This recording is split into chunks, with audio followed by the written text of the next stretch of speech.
So in front of me, we picked out a big stone in my tire. Just I was going about 70 miles an hour, right?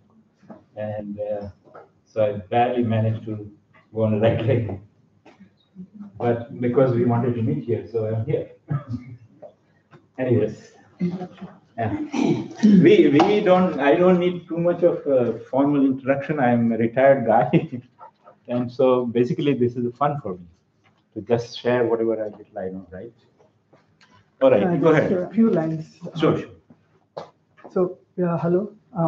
We have Professor Vimal Patel here, and he will be talking to us on the physiological benefits of yoga. And Dr. Patel has been a researcher and professor at the pathology department of the School of Medicine at IUPUI for 30 years. He's a graduate of the Institute of Agriculture, Anand, India, and obtained his PhD from the University of California, Davis. He's also obtained an equivalent degree in Ayurveda from Hindi University, Allahabad. Dr. Patle has served as a fellow for neuropathology department at the Indiana University and was the director of the neurochemistry lab at the IU School of Medicine and served on the National Institute of Health's Special Review Panel for the evaluation of national centers for complementary and alternative medicine from 2000 to 2004. He was a research scientist and an educator at Indiana University School of Medicine and has published over 50 scientific articles and abstracts and hundreds of invited talks in the field of genetic diseases and complementary alternative medicine. And what maybe that should be more than enough because we have run out of time, right? Yeah. I will actually shorten my talk also a little bit. But in the meantime, I had sent Akshay this yoga. Common yoga protocol. Huh? Common yoga. You have that? So Yes, sir. But you can send to everyone. In order to make my life a bit easier, I will pass this on. Sir, you please go that side so that you no, I'll do that. But there are about 23 copies, so I think we can. So you can see what the heck I was doing, right? You can pass it on. So I won't talk much about that, right? All right, let me. Do we need this? I am loud enough actually. Yeah. Oh.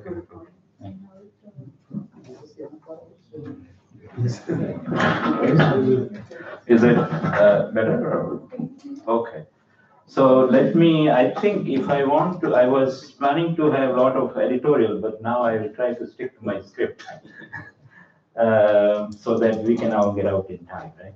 No, we can extend if you want. No, then we'll have a question answer so that it's a little bit, I'm going to talk not so much, I'll talk in general rather than very specific because you can go Google. I just Googled up yesterday.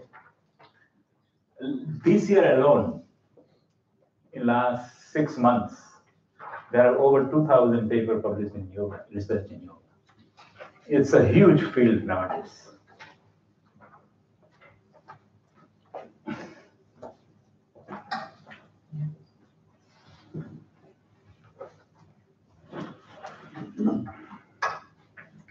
So, as my friend introduced me, that was my previous life. I am Vanaprasthi by official Vedic procedure, which means I'm supposed to transition from or more active lifestyle to sort of calming our minds a little bit.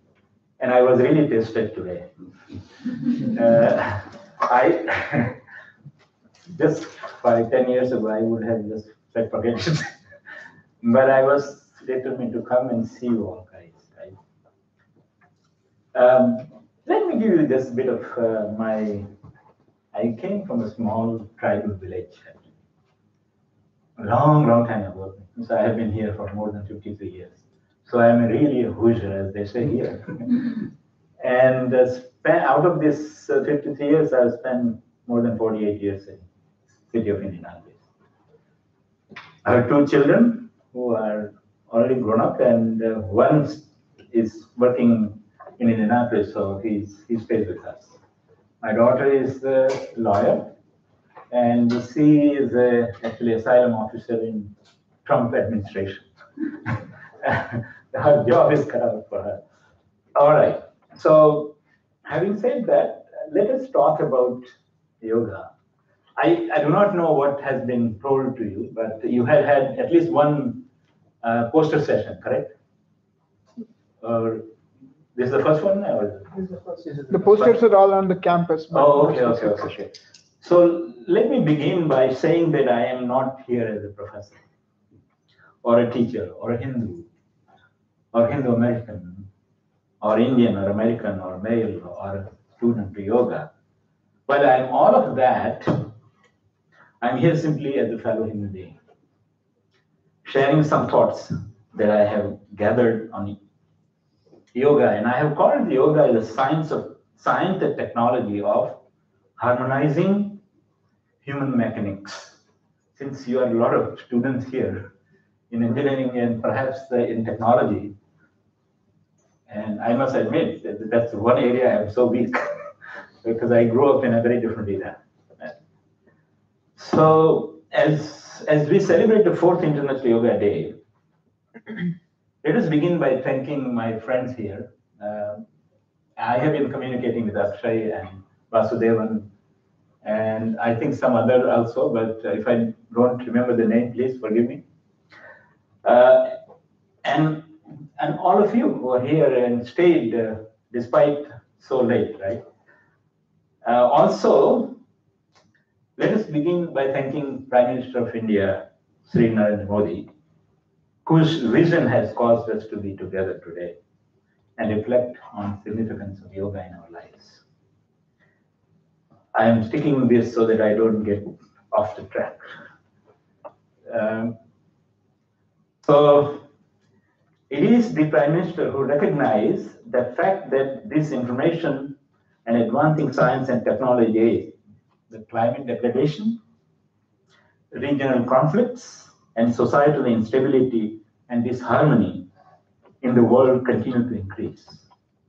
It appears that no man-conceived religious or political sways or systems, be it as fascist, communist, dictatorship, socialism, or Western democracies, which lacks the understanding of humans' relationship with oneself and with nature, which can actually bring stability, peace, and harmony in the world. And as you already know, in his UN address on September 27, 2014, he suggested that India's ancient science of yoga could help in reversing the unsustainable changes occurring in the world by adopting the lifestyle of yoga, which not only improve physical health and mental health, but also bring about harmony within individuals and with the world and nature. As a part of our International Yoga Day celebration, let us hope this international awareness of science of yoga, the science of unity of humanity with nature and the world would help bring about harmony in the world.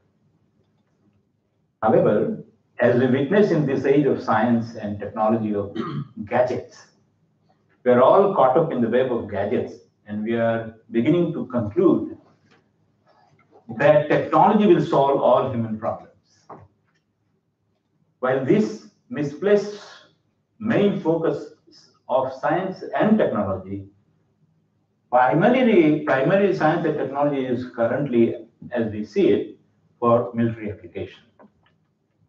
While this has brought a lot of comfort and convenience for human race, but it has not helped us as to what it is to be human being, and brought us at the very edge of human existence into question. Sometimes I heard a very interesting story. I'll share with you this. It's a science fiction story. Some of you may be even familiar with it.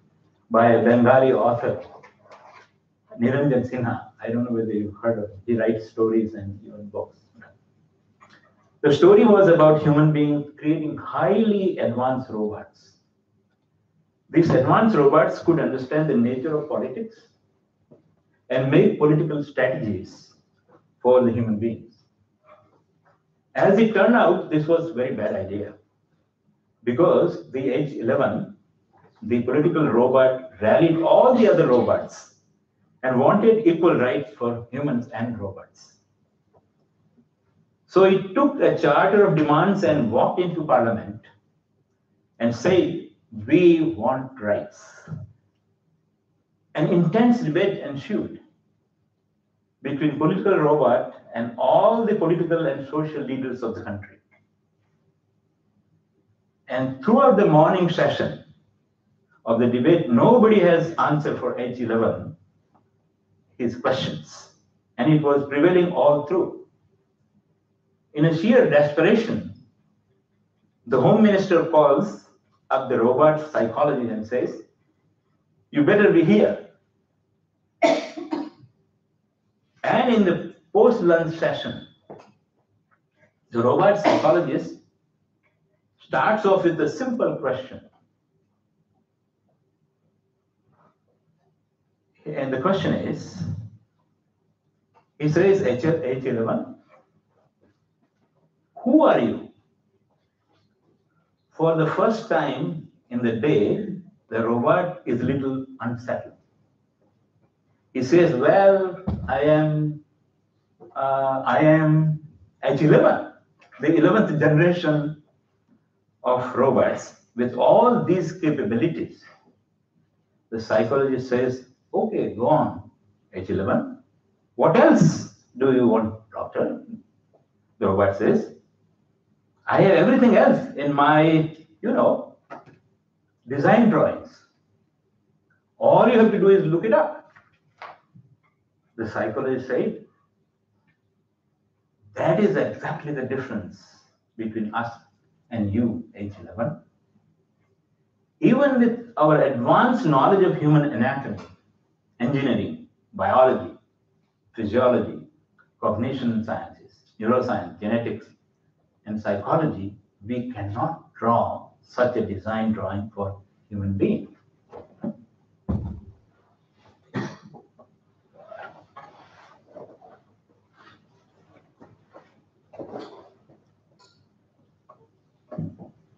H11 asks, why is that, Dr. Is?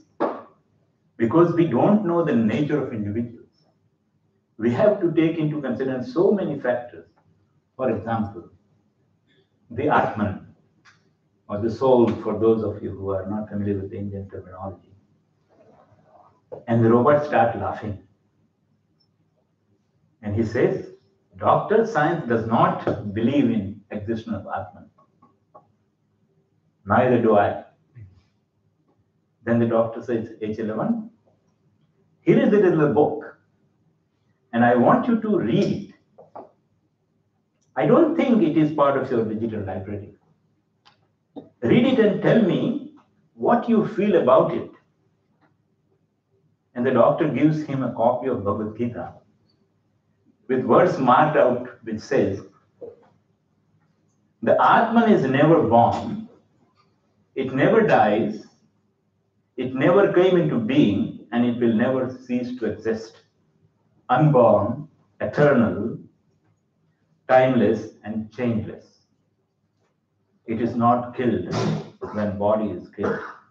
Those of you who are familiar with Bhagavad Gita is chapter 220, verse 20. Then the story ends on the very poignant note with H11 unable to comprehend this complex question of Atman and identity, and has a mechanical death. The author says in the end, before H11's mechanical brain disintegrated for a single moment, enchanted by the eternal question, that robot was elevated the status of a human being. this is for us, all us to contemplate.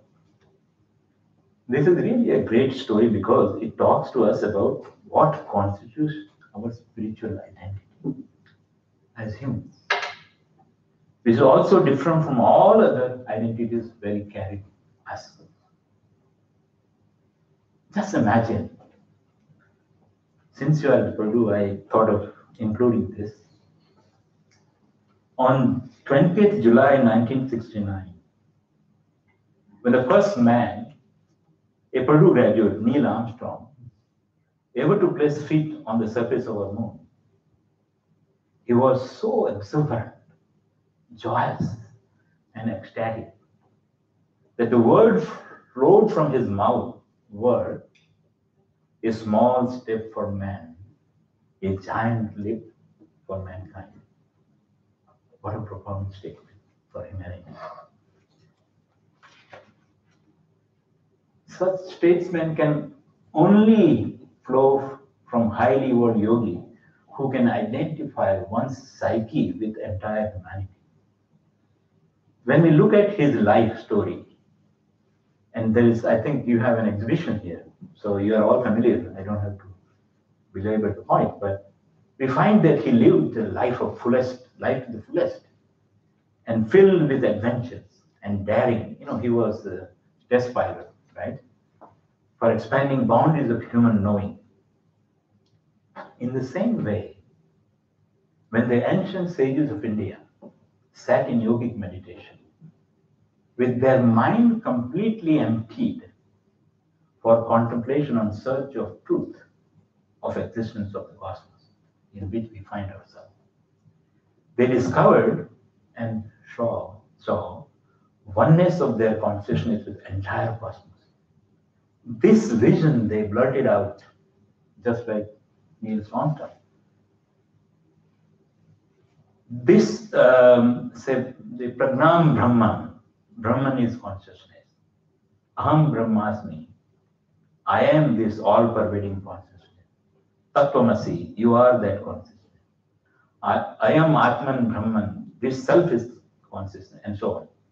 In essence, they discovered that all that exists, seen and unseen, is nothing but indivisible, immutable, all-pervading, all-knowing consciousness. This most ancient discovery of Vedic sages of oneness of consciousness has been expressed in Hindu culture as Vasudhaiva Kutumbakam. That is, entire cosmos is my family. And every human being is part and parcel of the whole of cosmos. In Hindu culture, this is not a theoretical concept, but it is an understanding that has been incorporated in every aspect of Hindu culture. Its scriptures, philosophy, science, arts, music, lifestyle, ceremonies, festivals, and religious rituals. The essential nature of this culture must be understood properly because it is very much mixed up in today's context, as you probably can figure. One thing about Hindu culture is it is a culture of seekers, not of believers. This is the only culture which always encourages seeking as a basic process of our lives. Once we are born in this culture, we are supposed to be seeking. Seeking what? Not going to heaven, not God, not something else. We are supposed to be seeking mukti or liberation. That is, liberation from one's ignorance, one's limitation, and one's compulsive nature to move into knowledge, to move into enlightenment, to move into knowing. And most of all, if you can sum up this, it is to move into from compulsiveness to consciousness. So our sages establish a system, a science we call Sanskriti.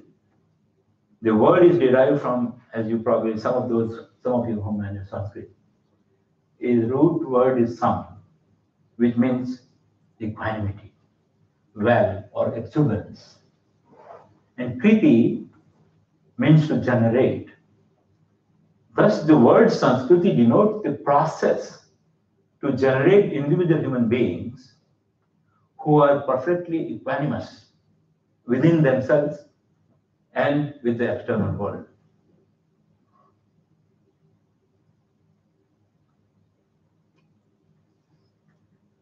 Now, this is essential, and it is this quality of equanimity that gives us access to everything that is possible within human beings and outside human beings. Equanimity leads to exuberance and peacefulness and well-balanced attitude that allows us to do things with joy and with our fullest capabilities. In other words, exuberance brings well-being of the body, intellect, mind, and life energies. That is to say, it brings well-being of life itself, the blissfulness of our innate nature.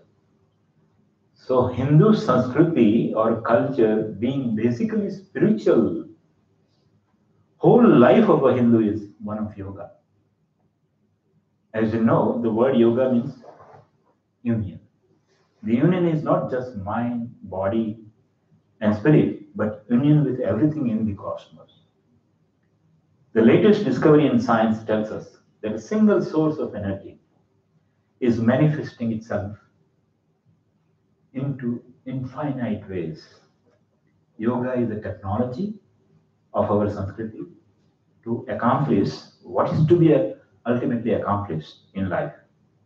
And that helps us gain realization of the very source, the consciousness principle of the creation into oneself.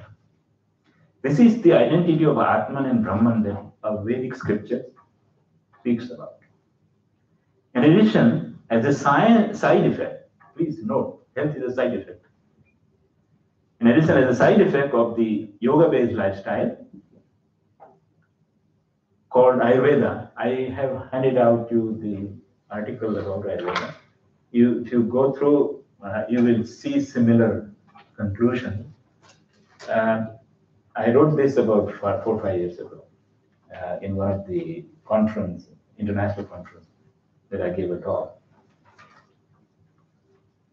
So this Ayurveda is part of this Sanskriti. Ayurveda means science of life, essentially speaking, or science of living. So naturally, what does it do is it actually brings about ecology of total health. Now, I am giving a course in ecology of health at Martin University, where I am adjunct professor. So I just briefly define this. The ecology of health deals with the relation of individuals with themselves and various dimensions of human health, as well as one's relation with one another and their physical surroundings. In essence, health is a dynamic outcome of one, how we align ourselves with our inner nature, and two, how we align with outside world. Ecologic health or yogic lifestyle is a science of creating a balanced alignment between our internal nature and the world around us. In other words, health is a wholeness, not a mere absence of discomfort. It is a balanced state synonymous with happiness, tranquility, and contentedness. In effect, a state of peace, encompassing spirit, mind, body, and the environment in which we live.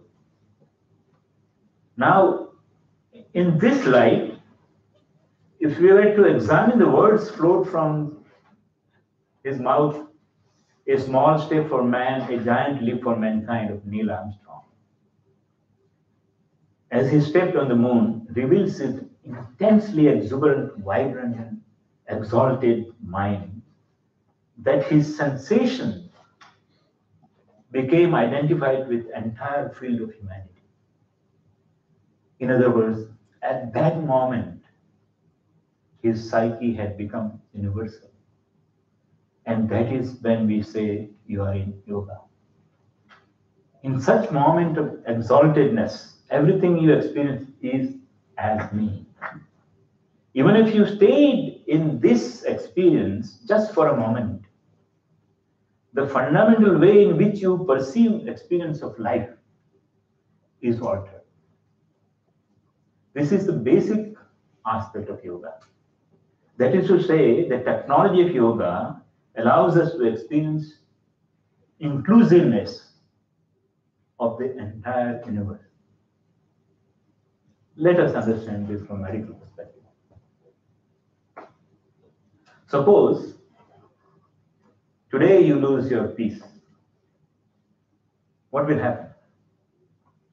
First, your family members, especially if you're a spouse, they will get it. The first dose, right? And when you yell at another one or two members of the family, people may think, it is normal, this is life. But tomorrow it continues. And you pick quarrel with your neighbor. If it continues, you will start yelling at somebody on the street. It still continues. You will go and shout at your boss at work. Now, everybody thinks you got a problem. So they take you to the doctor. And initially, doctor may try to talk you out of it. But usually it doesn't work. Then he will give you some pills, meaning some chemicals. And suddenly, you become peaceful. Maybe not forever, but it worked. In other words, what we call peace is a kind of chemistry. What we call joy is another kind of chemistry. What we call ecstasy is another kind of chemistry. Agony is another. Anxiety is another. Misery is another. So is pleasantness or unpleasantness. That happens with us. Every human experience, please note, has a biochemical basis to it. In other words, human system is chemical soup. Are you a great soup or a lousy soup? That is the question. If you were to take same 10 ingredients and ask 10 different people to make a soup, they will turn up 10 different kinds of soup, isn't it? All of us have the same ingredients. Just see how each person has made himself or herself. Now, the entire science to making into pleasant soup is one important goal, but it is not the only goal of yoga. So, for example, if you are turning my mouth and dries out, so I have to keep water. If the body becomes pleasant, we call it health. If body becomes very pleasant, we call it pleasure. If mind becomes pleasant, we call it peace. If the mind becomes very pleasant, we call it joy. If our emotions become pleasant, we call it love. If the emotion becomes very pleasant, we call it compassion. If life energy becomes very pleasant, we call it blissfulness. If the life energy becomes very pleasant, we call it ecstasy. If it's pleasant, we call it blissfulness. If our surrounding become very pleasant, we call it success. So, to make our surrounding pleasant, we need cooperation of many forces around us. But to make our body, mind, emotion, and life energy pleasant, we need the cooperation of just one, you yourself, or me, myself. So, my dear friends, the science of yoga looked at various possibilities as to how to make entire human system pleasant. To be pleasant, to be joyful, or even to be ecstatic is not a goal by itself, but it is the fundamental requirement that is needed if we want to explore full depth and dimension of one's life. If you want to enjoy our dinner this evening, at least we must be peaceful and happy, isn't it? If we become like this, pleasant by our own nature, not because of something that is happening around us, when pleasantness is created within by ourselves, then it stays with us. That means that we have no fear of losing it, and we'll have no fear of suffering. See, all these conflicts and violence that we see is fear of others. Right? It's only then we can explore life to its fullest and dare to undertake all risks to achieve stated goals of life. So to set this, we have to create the chemistry of blissfulness. We will be able to be fearless and will be able to do whatever we choose. We will never be the issue. We have made ourselves in such a way that we are not an issue. Outside, there are many issues. We will deal with to the extent that we can and to the extent that situation allows us. We cannot say that one will become the richest person of the world or not. Most brilliant engineers or not. Most famous scientists or not, or famous astronomers or not, or climb Mount Everest or not. But one's experience on this planet should be pleasant. This is fundamental to be human being. Every human being needs and deserves this much. The level of yoga must happen for the entire world. They become peaceful and happy by their own nature. Whether they get realized, whether they become yogi, whether they experience the whole cosmos is left up to them. At least making their life pleasant experience. This much everybody must do. And I am sure some of you may have heard the name Sadhguru. How many of you heard the name Sadhguru? He talks about all these things very, very, very eloquently. I am awfully impressed by his understanding of what it is to be human being. And he says, as a generation of people, we are the most comfortable generation ever on the planet. Another generation of people could not imagine the kind of comforts and convenience that we are enjoying right now. But can we say we are the most peaceful, or the most joyful, or the most loving on the planet? That has not happened. This is simply because we are exclusively focused on engineering of external world without any regards to inner human development. This dimension of inner development is what yoga is about.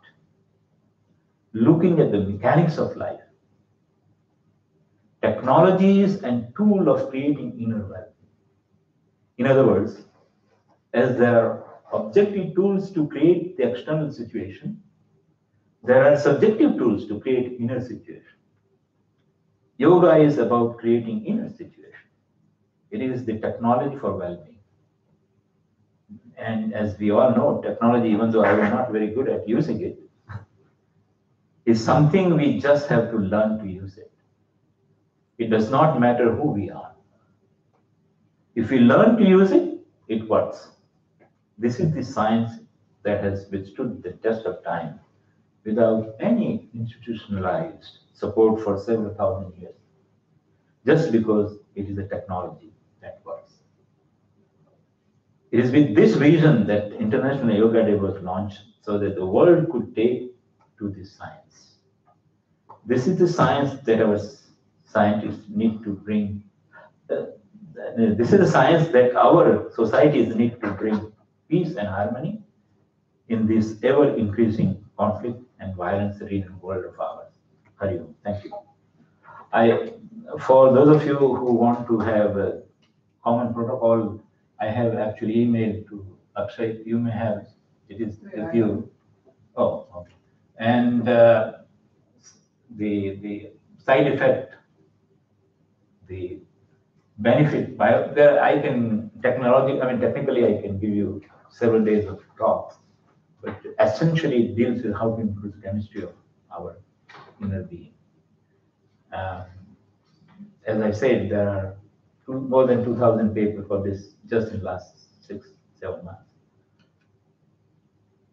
One of the irony of modern medical systems, which I am a product of, is we isolate everything and then try to correlate with the entire immune system, which is continuously dynamically changing. And therefore, almost every drug that we put out, within the next 5 to 10 years, they will be withdrawn. And the side effects that, if you are, I am 78 years old, and I don't take any drug because throughout my life, I have practiced yoga. I'm not it's an example of one, right? It's an n equal 1. But if you do simple things like pranayama, some asanas, or just move your joints and the inner organs, the organs will be healthy and you will be healthy. And if you calm down your mind through practice of meditation, most certainly many of the stresses that we accumulate could be reduced. And we can enjoy health for a long time. And I think now, out of 179 or so countries, 192 countries, when Prime Minister Modi is proposed this, 177 countries in the most rapid way it can be done was done. And I think actually there is a statistics, more than 2 billion people are practicing some form of yoga. And it is one simple quieting our mind and focusing our mind and relating our relationship with everything. Just to give you one simple example. See, if we were to teach our children, especially male population, if I can relate with this girl as my daughter, or my mother, or my sister, can you imagine how much reduction in violence will take place against women? Same way, if I develop a relationship with every living being, how much we will be able to prevent the unnecessary killing of lots of animals. In fact, one of the most important things we can all do is to reduce the meat intake in our system as simple as physiological process.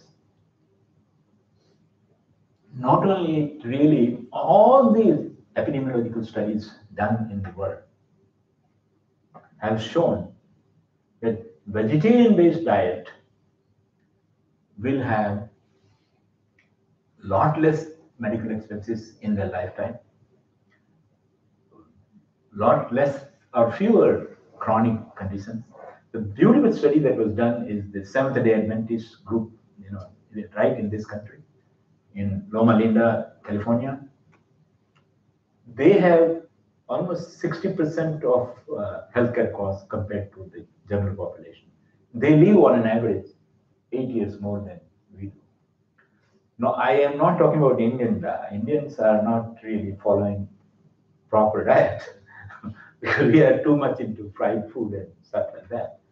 But not only, What is proper diet, Mr.?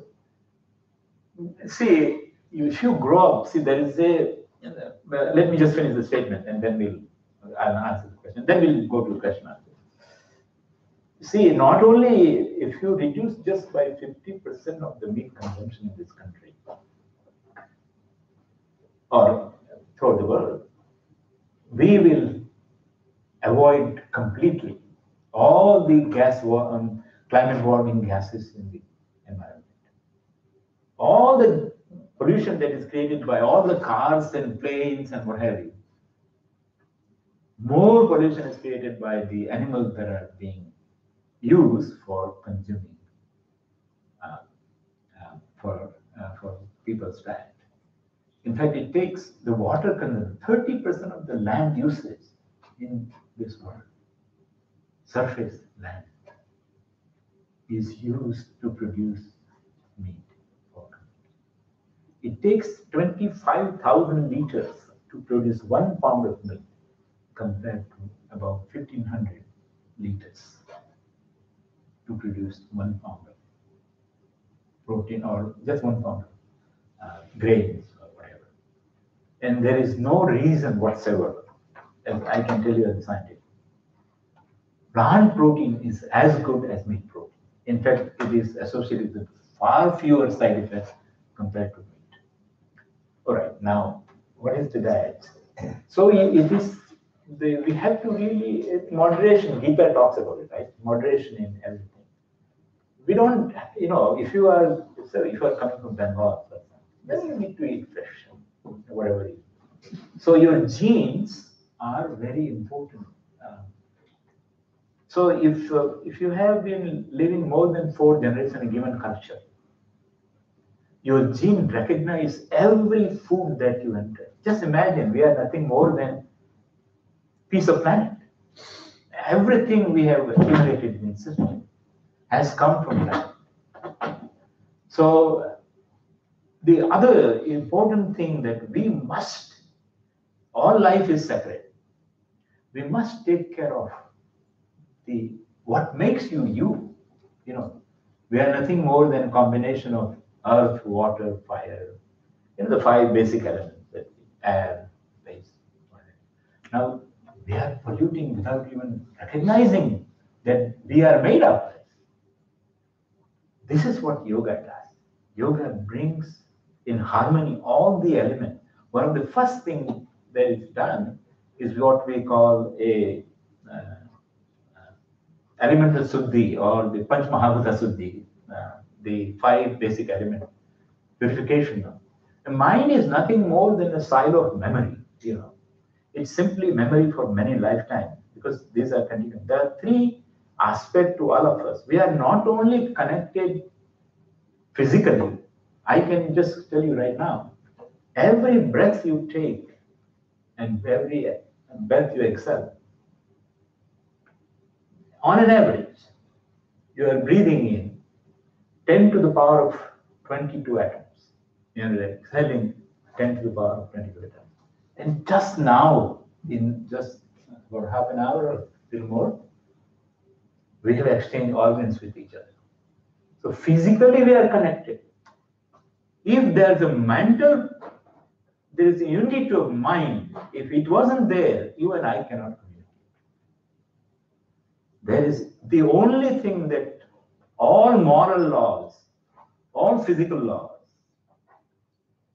all laws of mind emanates from the unity of consciousness. Only that is why we are able to evolve in a manner that we can recognize and relate to each other as one. All right, I think that's enough for all this philosophical talk, but I didn't want to spend time in showing a lot of graphs and so on. Just understand life has to be in terms of relation. When I relate and accept everything as me, then I will totally eliminate conflicts. See, if right now we have so much pain going on for, let's say, people who are Muslims, for example. They are afraid. We had a meeting yesterday.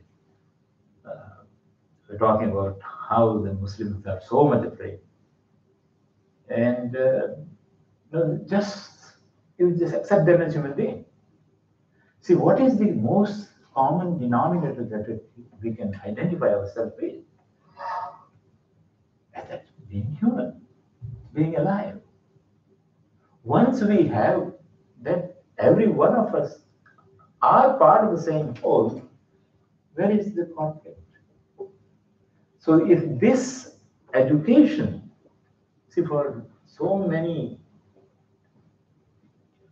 at least last, I don't know, 2000 years, I guess, we have been educating people to just for economic welfare and self-aggrandizing, and greed and what have you. So no system can really support the exploitation that is occurring. We are, as somebody can say, we are ripping the planet apart for our own aggrandizing, convenience, enjoyment, whatever. So the basic message that you should take is that we need to figure out how do I relate with everyone in a manner that I am pleasant and not being impacted by what I hear or what I see. I can understand them in a manner that doesn't create conflict. If religions cannot do simple things to avoid conflict, they should not exist. And the science and the as such, the word religion by themselves say the same thing, that everything is God, God is pervades everywhere. Science says we are coming from the same one energy source. They have come together. Now we need to use both logic, not just the belief system, and see can we experience it. Unless if you begin to experience yourself, everything is hearsay. It has no meaning. It is just that you have stopped searching and seeking. Yoga teaches you to seek. What is or who am I? As that robots, at least in Hindu way of looking at it, every matter must be taken to the ultimate reality. All matter is evolving. Therefore, that author, Niranjan Sinha, says that robot experience being human. That this is something which you contribute. Thank you. You have a question, and please, whatever you can ask, or whatever you want to do is fine with me. Just a question related to, you were referring to chemicals and the chemistry, how a chemistry body is a soup of chemistry, and different drugs lead to different chemistry. Would you explain to us that how yoga brings a similar effect as a drug? What is the effect of yoga on the chemistry of the body? Yes. In fact, this is a very good question. Actually, all that chemistry introduced through chemical manipulations, yoga produced it. See, this has been studied. So you can, for example, if you reduce the stress, the cortisol level will go down, right? Oxygen saturation will go up. If just 15-20 minutes of good deep meditation will reduce, I don't know, 30-40%. I don't remember it now. It has been a long time. See, I stopped teaching integrative medicine. I was a associate director of one of the courses that we offer, integrative medicine. It has been now 18-20 years since I stopped doing that. So, but the simple way of looking at it is anything you can introduce from outside, your body will make. In fact, the Israeli scientists have developed a molecule called bliss molecule. It's called anandamide.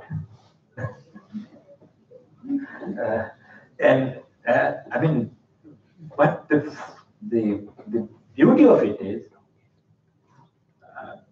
it produces in a right way and right concentration. See, we are playing with, at a micro level or at a cellular level, you need very little. Just your body is changing constantly. In last 30 minutes, your entire chemistry has changed. Just because we shared some thoughts. Incidentally, this is not, I just put it together. And glory goes to our teachers who come in our lives, right? I don't take any credit. Just simply, you gave me the impetus to put together this talk rather than I decided not to talk about chemistry and biochemistry because that you won't remember and I won't enjoy it because last 20, 30 years I've been teaching integrative medicine. And I used to offer a course on yoga to medical students, first year and residents and so on. So it is a technology. You don't have to know how it works. It works. So just if you can do 15 minutes of quieting down, even just focus on your breath, just do some simple experiment that this Jaggi Vasudeva often does. You can you experience yourself. Just say, if you close your eyes for a second, and sit sort of and put your uncross your legs if you kindly can. Put your hand here on your thigh or near knees. Take a deep breath.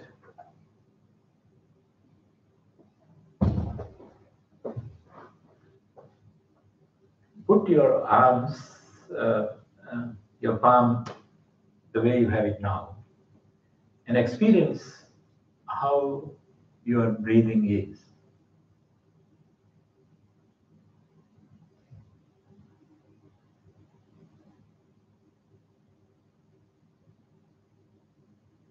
Now turn upside down, face the palm to the ceilings.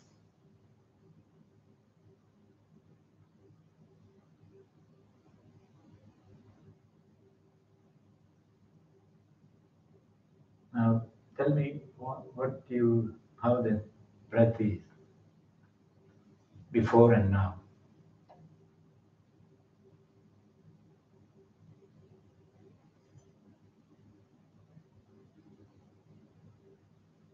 Can anybody say? It's a sudden change. See if you put, I mean, because I've done many times, so, but I don't want to brainwash you. But if you put it palm down, it will be much deeper compared to when you put it this way. This will be shallow breathing. Just now you consciously observe. If you put palm up and see, just observe normal. I mean, breathe normally. Don't make an effort, and see where the breath is going. It's mostly in chest area. Now you turn around and don't make an effort. Just be natural.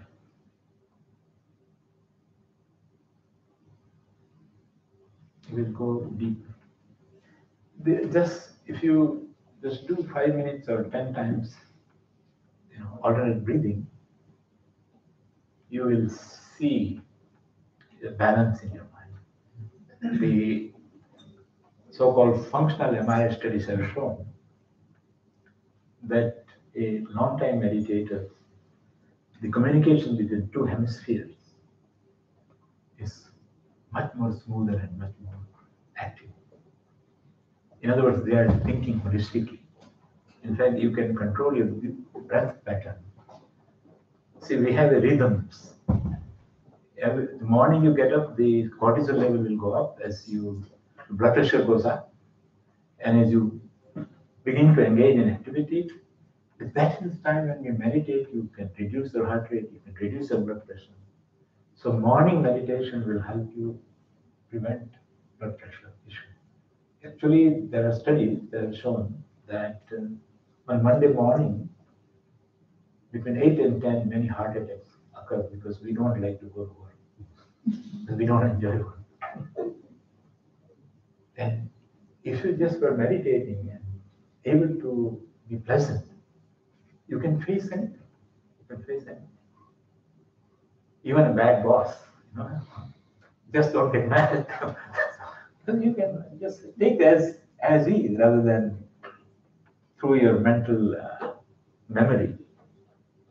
See, the mind is the key. Mind is the key. And it can be brought under regulated. You can regulate it. You cannot control it, but you can regulate it.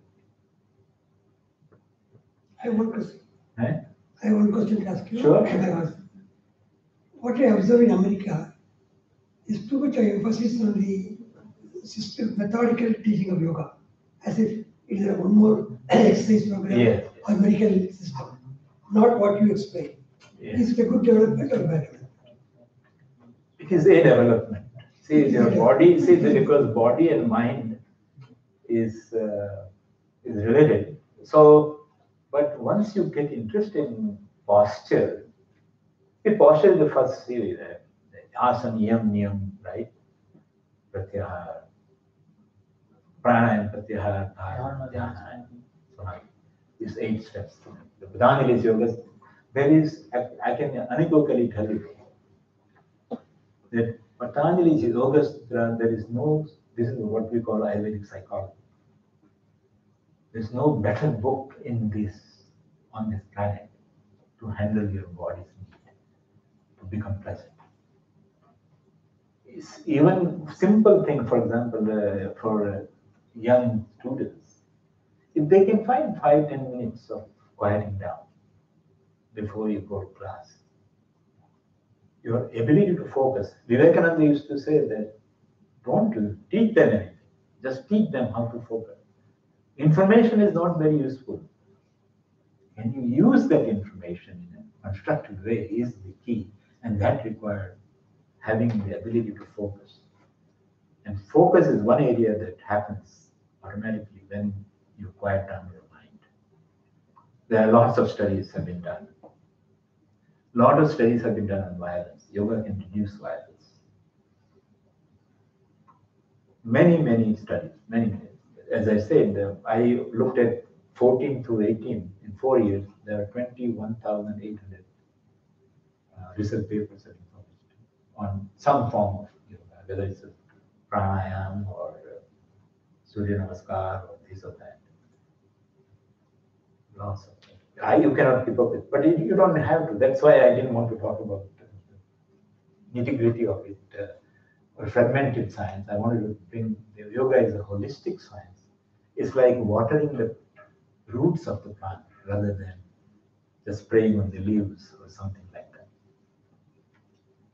So it will improve all aspects of the dimension. We can, whether it's emotion, whether it's physical,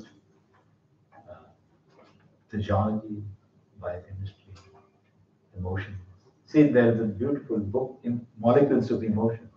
Everything can be reduced, or at least if you want to do it pharmacologically, then it can be reduced to chemistry.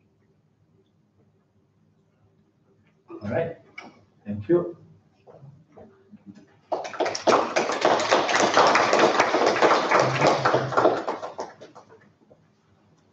I have to figure out how to get back to home because my tire would not